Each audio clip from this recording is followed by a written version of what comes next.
Alright, so I'm Bryan Fosado. I decided to do my presentation on diversity. As a Cal State LA student, it's pretty obvious that we're a diverse school. I mean, all you have to do is like really look around. Like we got the Americans, we got the Middle Easterns, African Americans, Asians, Pacific Islanders, and in LA, it's pretty obvious too. I mean, we have all this diversity. We have diversity of cultures, food, clothing, all that good stuff. That's pretty much what I just talked about. I just want to start off with this quote. It says, LA has the largest population of Hispanics, being 4.9 million, whites being 2.7 million, Asians being 1.7 million, American Indians and Alaska Natives, 235,000, and 1 million Black people. It's a quote by Andrew Edwards, published 2015 on June 25th. I'm going to talk about why diversity is so important and beneficial for my first point. I'm going to talk about equality among races. For my second point, I'm going to talk about the different food in our communities. For my last point, I'm going to talk about the different holidays and traditions. So I'm going to go on to my first point about equality among all races. Diversity. So diversity is really important because it promotes equality in work, school, society. So for work, I mean, as you guys can tell, like now, like going to most restaurants, we have like all kind of different races. It's not just one. I mean, one example of like places that, you know, I wouldn't say promotes a lot of like diversity is, I don't know if you guys been in and out, but I think you guys probably noticed like it's primarily like just like Americans that usually work there. For school, I mean, with the affirmative action, they're supposed to allow a certain percentage of minorities in, which I think is very beneficial because it evens out like the playing fields for like minorities, for people that don't have the same access to like all the resources as like people who have or are like natives to this country. So I think it helps us out a lot. And society. So there's not really like, I wouldn't say there's not much racism anymore. I mean, it's still there, but like when you go out like in society, like people don't look down on you. You don't really have to sit like in like the back of the bus like African American used to. Going to a restaurant, I mean, you're gonna be served just because you're a certain skin color. They're not gonna serve you. It's not like that anymore. And we should be thankful for this stuff because we kind of take it for granted and like we don't realize like how the past had to suffer with that stuff. Secondly, I want to talk about food, and I want to start with this quote.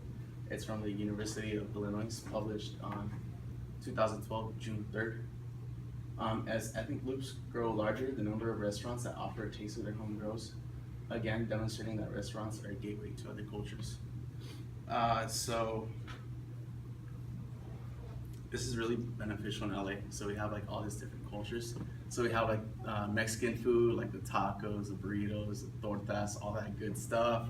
We got like the Vietnamese food. So the really popular one is like pho, which is like Vietnamese noodles. We got the ramen from the Japanese culture, and then like we got the sushi. I know probably everybody's tried sushi before.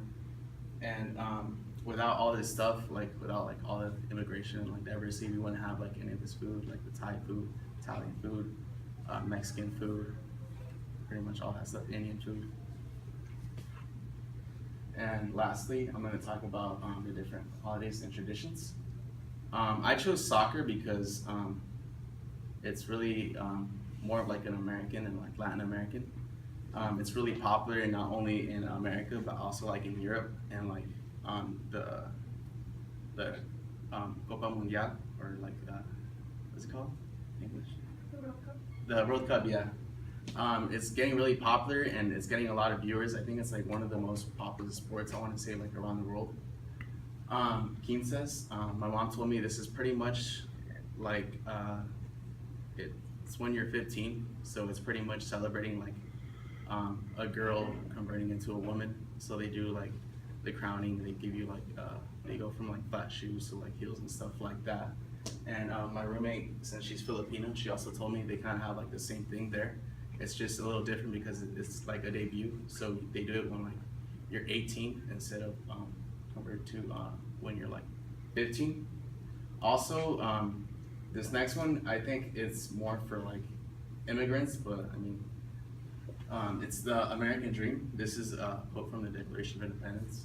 It's published on July 4th, 1776. It's endowed by their creator with certain unalienable rights, that among these are life, liberty, and the pursuit of happiness. A lot of people come into this country for that same reason. They want the American dream. They come from like a country that's maybe corrupt, or there's not much opportunities out there, and they come to this country for that same exact reasoning. Like Italians, Mexicans, they want a better life out here, and America offers a lot of great opportunities for that. This is another quote from Phillips K. It was published on October 1st, 2014. It says, this is how diversity works: by promoting hard work and creativity, by encouraging the consideration of alternatives, even before any interpersonal interaction takes place. So I believe diversity is a big part of creative ideas. I think a lot of the technology that we have today is because of that diversity. So there's people from different cultures, so they have different ideas coming from different traditions, and that is always a great way of getting like creative ideas out there and like a creative playing field. So I talked about why diversity is important, and my first point was about the food and culture. It was about the diversity in the workplace and stuff like that. And my last point was what is beneficial to us.